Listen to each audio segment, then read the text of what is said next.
halimbawa sa ating pamilya.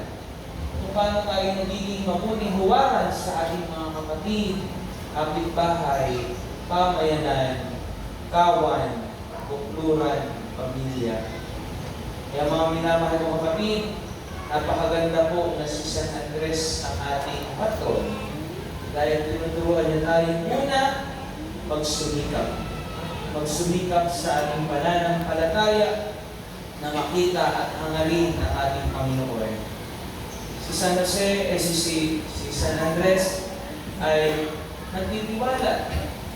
Magtiwala tayo sa Panginoon na siya ang sagot sa lahat ng ating mga katanungan.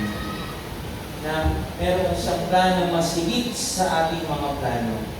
At katulad ni San Andres, tayo din po ay magpatotoo. Magpatotoo sa ating kapwa dahil naramdaman natin na tayo ay tinawag ng Diyos.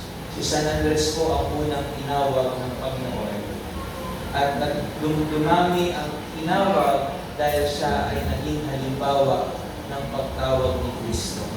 Mga minamahal na kapatid, nawa, tayo pong mga anak ng San Andres, matularan po natin siyang magsumikap, nagtitiwala, at nagpapatotoo sa Diyos.